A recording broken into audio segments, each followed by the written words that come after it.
Greek దేశాన్ని అకాల వర్షాలు ముంచెత్తాయి. అక్కడ జనజీవనం అస్తవ్యస్తమైంది. ఈ నేపథ్యంలోనే అక్కడ వరదలు పోటెత్తడంతో వందలాది మంది నిరాశ్రయులయ్యారు. వారికి సంబంధించినటువంటి వాహనాలు కావచ్చు, ఇతరత్రా వాహనాలు ఇప్పటికే వరదల్లో కొట్టుకుపోతూ ఉండటం మన స్క్రీన్‌పై ఎక్స్‌క్లూజివ్‌గా చూడొచ్చు. అక్కడ గ్రీకు దేశంలోని పారోస్, మైకోనస్ అనే దీవులలో అకాల వర్షాలు ముంచెత్తాయి. ఈ నేపథ్యంలోనే కొండ దిగువ ప్రాంతాల్లో నివసించేటటువంటి అనేక మంది నిరాశ్రయులవ్వటం జరిగింది. ఈ నిరాశ్రయులను ఇప్పటికే వారు సురక్షిత ప్రాంతాలకు తరలించడానికి కూడా ప్రభుత్వం అనేక చర్యలు చేపట్టింది. ఇక విద్యా సంస్థలకు కూడా ఇప్పటికే సెలవు ప్రకటించింది. ఇప్పటికే 3 రోజుల నుంచి కురుస్తున్నటువంటి ఈ వర్షాలకు మరో 2 రోజులు కూడా కొనసాగే అవకాశం ఉన్నట్లు అక్కడి వాతావరణ శాఖ హెచ్చరించినట్లు తెలుస్తోంది. ఇక మరో 2 రోజుల పాటు వర్షాలున్న నేపథ్యంలో ప్రభుత్వం అలర్ట్ అయింది. ఇప్పటికే అనేక మంది నిరాశ్రయులను సురక్షిత ప్రాంతాలకు తరలించగా కొండ దిగువ ప్రాంతాల్లో కొండ చర్యలు విరిగిపడే అవకాశం ఉండడంతో అనేక మందిని సురక్షిత ప్రాంతాలకు తరలించడానికి అనేక చర్యలనైతే ముమ్మరం చేసింది అక్కడ గ్రీక్ ప్రభుత్వం. పారోస్, మైకోనస్ దీవుల్లో ఎప్పుడు వరదలు వచ్చినా ఇలాంటి సిట్యుయేషన్సే ఎదురవుతూ ఉంటాయి. మనం గతంలో కూడా చాలా సార్లు ఈ గ్రీకు దేశంలో వచ్చినటువంటి వరదలకు సంబంధించిన వార్తలనైతే మనం అనేక సార్లు చూసే ఉంటాం.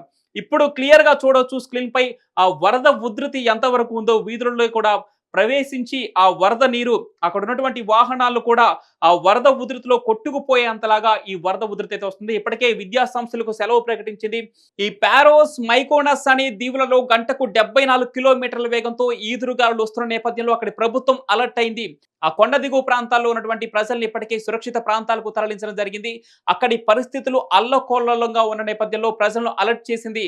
ఇప్పటికే ఎమర్జెన్సీ సర్వీసులను కూడా ముమ్మరం చేసింది అక్కడి ప్రభుత్వం. ఇక గ్రీకులోని పారోస్, మైకోనస్ అనే దీవుల్లో ఈ వరద ఉధృతి మరింత పెరిగే అవకాశం ఉన్నట్లు మరో 2 రోజుల పాటు ఈ వర్షాలు కూడా కురిసే అవకాశం ఉండటంతో ప్రభుత్వం అలర్ట్ అయింది. అక్కడ ప్రజలను అలర్ట్ చేసింది. ఇప్పటికే విద్యా సంస్థలకు సెలవు ప్రకటించడంతో పాటు అక్కడ ఉన్నటువంటి వారికి, నిరాశ్రయులైన వారికి ఆహారం అందించడం కోసం హెలికాప్టర్ సేవలను కూడా ప్రారంభించినట్లు అక్కడ ప్రభుత్వం ప్రకటించింది.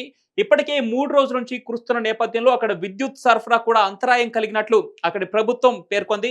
ఇక వరదలు పూర్తిగా తగ్గిన తర్వాత కానీ అసలు ఎంత డ్యామేజ్ జరిగింది, ఆస్తి నష్టం కావచ్చు, ప్రాణ నష్టం కావచ్చు, దీనికి సంబంధించిన విషయాలనైతే అక్కడ ప్రభుత్వం వెల్లడించే అవకాశం ఉంది. అక్కడ ప్రజలను అలర్ట్ చేసింది ప్రభుత్వం. గ్రీకులోని పారోస్, మైకోనస్ దీవులలో గత 3 రోజులుగా వర్షాలు కురుస్తున్న నేపథ్యంలో వరద ఉధృతి పెరిగింది. వీధుల్లోకి, అపార్ట్మెంట్స్ లోకి నీరొచ్చి చేరిన దృశ్యాలు మనం క్లియర్ గా చూడవచ్చు. ఇప్పటికే చాలా జలాశయాలు ఉప్పొంగి ప్రవహించడంతో పాటుగా అపార్ట్మెంట్లలోకి, జనజీవనంలోకి కూడా ఈ వరద నీరు రావడంతో అక్కడి ప్రజలు జనజీవనం అస్తవ్యస్తంగా మారిపోయింది. ఇప్పటికే 3 రోజుల నుంచి ఈ వర్షాలు కురుస్తూ ఉండటంతో ఈ వరద ఉధృతి నేపథ్యంలో విద్యుత్ సరఫరా కూడా అంతరాయం ఏర్పడినట్టు తెలుస్తుంది. ఇటు హాస్పిటల్స్ లో కావచ్చు, ఎమర్జెన్సీ సర్వీస్ లో కూడా అంతరాయం ఏర్పడినట్టు అక్కడి ప్రభుత్వం ప్రకటించింది. మరో 2 రోజులు ఈ భారీ వర్షాలు కొనసాగే అవకాశం ఉండటంతో అక్కడి ప్రభుత్వం అలర్ట్ అయింది. అక్కడి ప్రజలను అలర్ట్ చేసింది ప్రభుత్వం. ఇక బయటకు రావద్దంటూ హెచ్చరికలు జారీ చేసింది వాతావరణ శాఖ. గ్రీకు ప్రభుత్వం ఇప్పటికే అలర్ట్ అయింది. ఇప్పుడు కొంతమందిని ఇప్పటికే సురక్షిత ప్రాంతాలకు తరలించడం జరిగింది. మనం క్లియర్ గా చూడవచ్చు స్క్రీన్ పైన భారీ భారీ వాహనాలు కూడా అతలాకుతలం అవ్వటం, వరదల్లో కొట్టుకుపోవడం మన స్క్రీన్ పై క్లియర్ గా చూడవచ్చు. ఇప్పటికే పలు విద్యా సంస్థలు కూడా పారోస్, మైకోనస్ పరిధిలో ఉన్నటువంటి పలు విద్యా సంస్థలు కూడా సెలవులు మంజూరు చేసినట్లు ప్రభుత్వం ప్రకటించింది.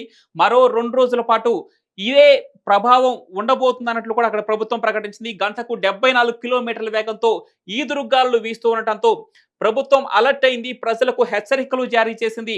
ఈ భారీ వర్షాల నేపథ్యంలో ఇప్పటికే జనజీవనం అస్తవ్యస్తమైంది. కొండ దిగువ ప్రాంతాల్లో నివసించేటువంటి ప్రజలను అలర్ట్ చేసింది ప్రభుత్వం.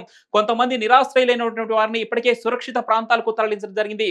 వారికి అన్ని సౌకర్యాలు ఉండేలాగా హెలికాప్టర్ సేవలను కూడా స్టార్ట్ చేసినట్లు అక్కడ ప్రభుత్వం ప్రకటించడం జరిగింది. పారోస్, మైకోనస్ లో గతంలో కూడా ఇలాంటి వరదలే సంభవించి చాలా మంది నిరాశ్రయులు అవటం, కొంతమంది గల్లంతవటం, ప్రాణ నష్టం కావచ్చు, ఆస్తి నష్టం కావచ్చు భారీగా జరిగిందంటూ అక్కడ ప్రభుత్వం తెలిపింది. ప్రస్తుతం వరదలు వస్తున్న నేపథ్యంలో ఈ వరదలు తగ్గాక కానీ అసలు ఎంత ఆస్తి నష్టం జరిగింది, ఎంత మంది గల్లంతయ్యారు, ఎంత ప్రాణ నష్టం జరిగింది అనేది అక్కడ ప్రభుత్వం వెల్లడించబోతా ఉంది. మనం క్లియర్ గా చూడవచ్చు జనజీవనంలోకి, అంటే అపార్ట్మెంట్స్ లో కూడా వరద నీరు ప్రవేశించింది. అక్కడ 3 రోజులుగా కురుస్తున్నటువంటి భారీ వర్షాలకు అనేక జలాశయాలు ఉప్పొంగి ఆ నగరం మధ్యలో ప్రవేశించినటువంటి నదులు ఉప్పొంగి అపార్ట్మెంట్లలోకి, జనజీవనంలోకి వరద నీరు చేరడంతో జనజీవనం అస్తవ్యస్తమైందని చెప్పవచ్చు. మనం క్లియర్ గా చూడవచ్చు అపార్ట్మెంట్లకు కూడా, జనం నివసించే ప్రాంతాల్లో కూడా వరద నీరు వచ్చింది. ఈ నేపథ్యంలోనే అటు ఇండ్లకు, అపార్ట్మెంట్లకు విద్యుత్ సరఫరాను ఇప్పటికే నిలిపివేశారు. ఎందుకంటే వరద వర్షాల నేపథ్యంలో విద్యుత్తు అలానే సప్లై చేస్తే కొన్ని ప్రమాదాలు కూడా జరిగే అవకాశం ఉంటుంది కాబట్టి ఇప్పటికే విద్యుత్ సరఫరాను కూడా నిలిపేసినట్లు అక్కడ అధికారులు తెలిపారు. ఎవరు బయటకు రావద్దంటూ హెచ్చరికలు జారీ చేసింది అక్కడ ప్రభుత్వం. ఇప్పటికే 74 కిలోమీటర్ల వేగంతో ఈదురుగాలు వీస్తున్న నేపథ్యంలో మరో 2 రోజుల పాటు ఇదే పరిస్థితి ఉంటుందని అక్కడి వాతావరణ శాఖ తెలిపింది. గ్రీకులోని పారోస్, మైకోనస్ దీవులలో మరో 2 రోజుల పాటు ఈ వాతావరణ పరిస్థితి ఇలాగే ఉండే అవకాశం ఉందంటూ అక్కడ వాతావరణ శాఖ తెలిపింది. ఈ నేపథ్యంలోనే అక్కడి ప్రజలను అలర్ట్ చేసింది. నిరాశ్రయులైనటువంటి వారిని సురక్షిత ప్రాంతాలకు తరలించింది అక్కడ ప్రభుత్వం. ఇప్పటికే వీధుల్లో కూడా వరద నీరు ప్రవహించడంతో ఎవరిని బయటకు రావద్దంటూ హెచ్చరికలు జారీ చేసింది. మరో 2 రోజుల పాటు ఇదే పరిస్థితి ఉంటుందంటూ అక్కడి వాతావరణ శాఖ హెచ్చరించడంతో గ్రీక్ ప్రభుత్వం అలర్ట్ అయింది.